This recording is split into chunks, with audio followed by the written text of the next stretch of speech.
Usa ka lalaki ang patay human gitigbas o gidunggab sa makadaghang higayon sa iyang silingan sa El Salvador City sa Misamis Oriental. Personal nga away ang ginatudlong motibo sa krimen. Ang detalye sa report ni James Paulo Yap. Dead on the spot kaning 47 anyos nga si Randy De La Riva nga residente sa sitio Talakagan 1, Barangay Amorosa, El Salvador City, Misamis Oriental. Human gitigbas o gidunggab sa makadagang higayon sa iyang silingan nga si Julien Salarsa. Pasado alas 11 sa buntag adlong Lunes, sumala sa asawa sa sospek nga natingala na lang kini nga nagdali-dali ang iyang bana pag-uli sa balay sabay kuha sa iyang sundang. Kuha na ko na po nga, nayan ako kadaghan dito mga 5 minutes siguro gikan sa paglakaw niya.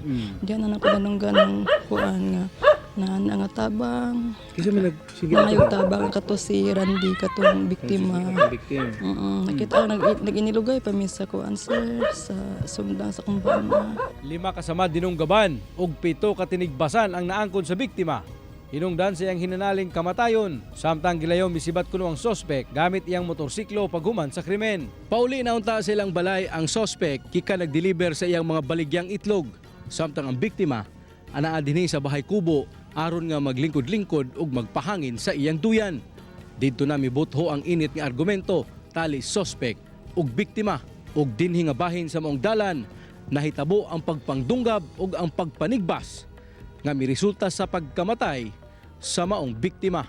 Personal nga bangi ang ginalantaw nga motibo sa krimen.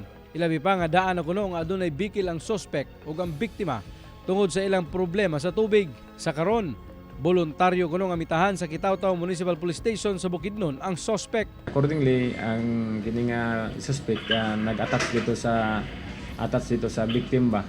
Nya ito happen nga giputol dito sa kuan, giputlan sa katong biktima ang water supply mahinungdan nga nasuko ang suspect.